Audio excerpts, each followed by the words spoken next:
everybody's asking me, what is your vision? What is your strategy? And I have none.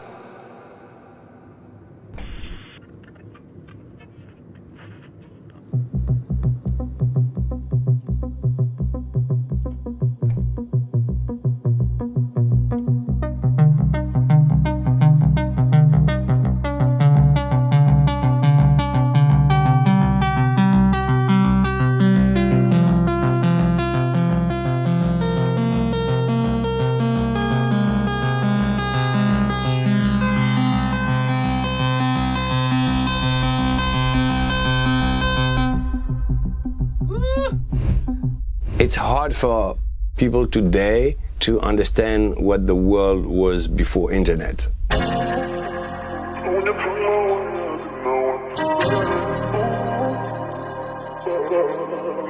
The main job of the DJ was just to get the records. Every weekend, I would spend my Saturday being in the record shops. I didn't have enough money to buy all the records that I wish I could buy, but you know, sometimes I would steal some. Oh my God, what are you making me say? There was two types of radios. There was the AM radio that was like governmental radios.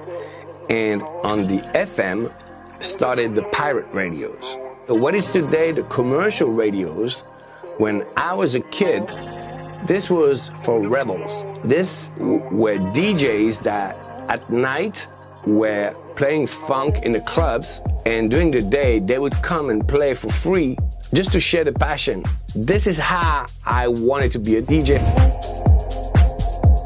They were talking about beat matching and phasing and using delays and stuff like this, and I couldn't understand how they were doing it.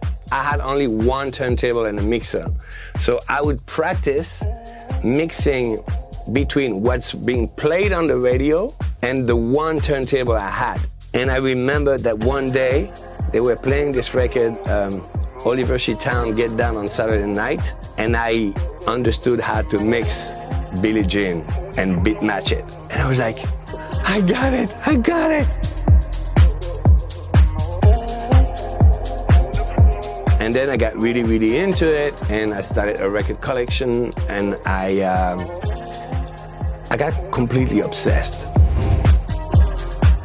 From that time, I heard of a label called Prelude. The guy that was mixing those records was a guy called François Kevorkian, which is fucking insane when I think about it, because I was a kid and he was already doing what we're doing today. I came with a whole different approach of what we were doing, and it's actually coming from François Kevorkian that was doing the master mixes. I had a friend that was working as a bouncer in a gay club. He hooked me up. I played there and they loved it. So the owner was like, this is really dope. But there's only one thing you have to understand. This is a gay club, so you have to also play new wave. I was into black music from day one, but what was trendy in the gay clubs, except from disco, was also all the British new wave. I was playing 6 nights a week, 8-hour set each day. I had to play funk, disco, sometimes even reggae, a little bit of everything, because of course in 8 hours you're not gonna play only one style. What's crazy is that what happened to me at that time, which was combining the early days of electronic music, which was new wave, with funky grooves and urban melodies, is actually what I've been almost doing my entire life later as a producer. Because I was working in this gay club, I checked out what was happening in the other gay clubs in the world, and especially in the US, because I was so into American music, and I heard of house music. That's how I discovered house music, by accident. The only other DJ that was playing house music was Laurent Garnier. He was like sometimes being invited in Paris to play at Le Palace.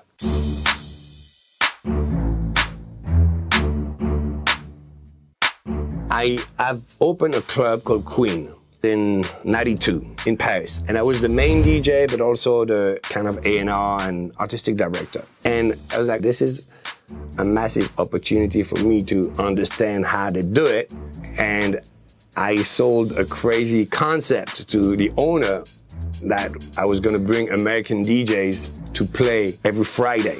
So I invited David Morales, was the first one, and then Frankie Knuckles, Danny Tenaglia, Masters at Work, DJ Pierre, all those people that created house music. And I was learning, and I was asking them questions. What synths do you use?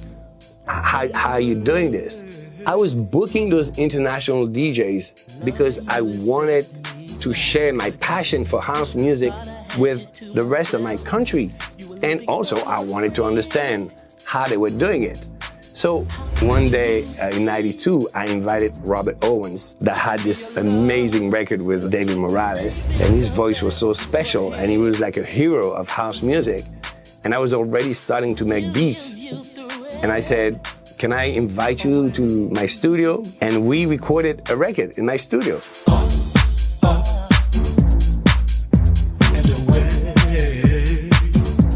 That's actually my real first record, but people don't know about it. After that, some of the Ibiza people started to hear about my work, and they came to my clubs, and especially the owner of Space. This guy from Space, he thought I was good, so he invited me. I played my first show at Space, I think in '95 or '96. A little later, I think probably '96, they filmed me playing there, and that's pretty crazy. While the party is still in progress, we'll keep you updated on our current status.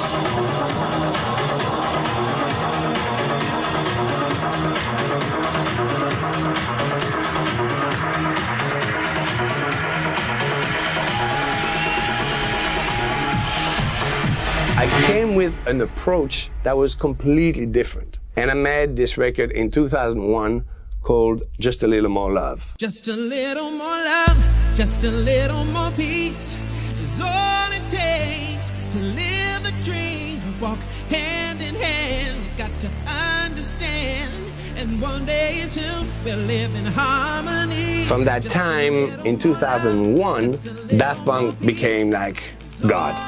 Thomas and Gillan, they were friends. Like, they didn't have that superstar status. They were already extremely respected. They were like music gods, but not mainstream yet.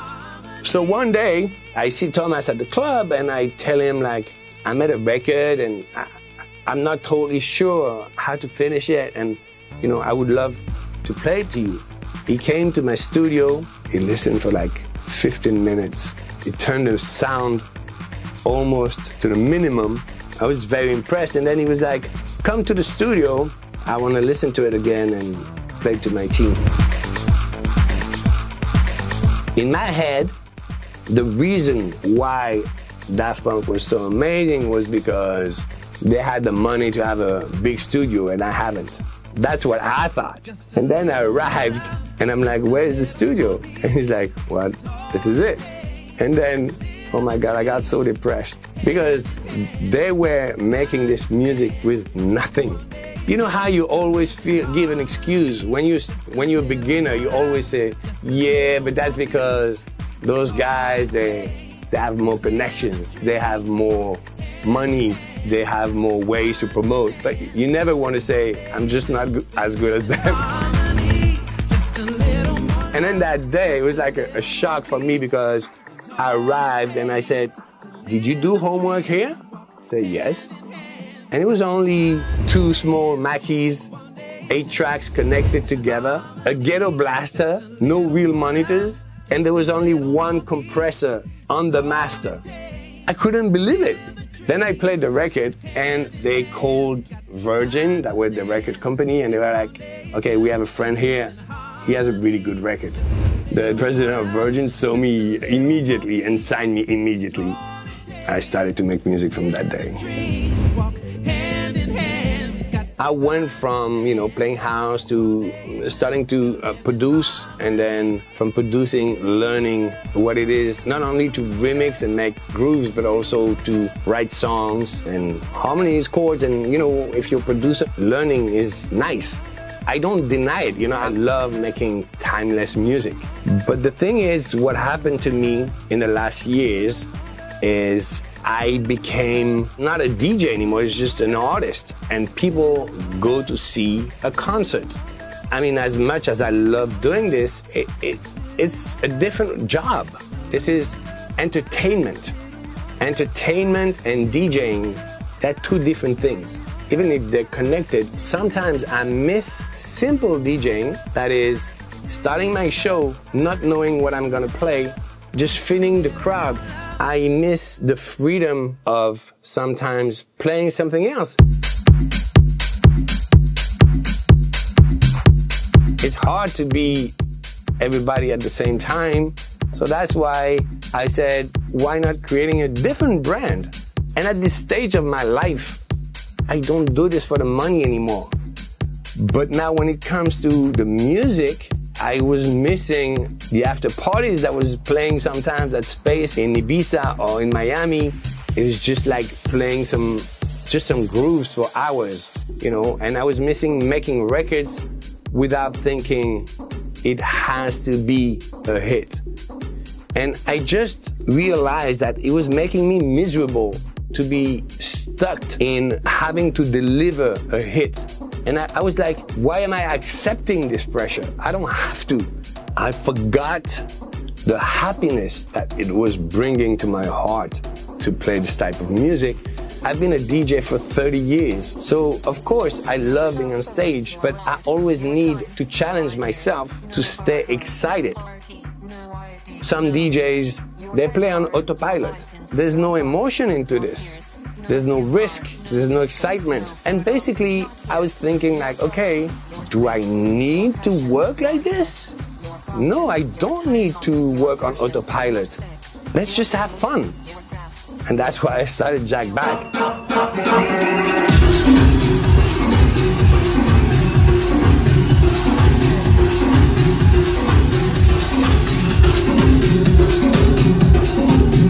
I did my first Jack Back show in a club that is like a 300 capacity.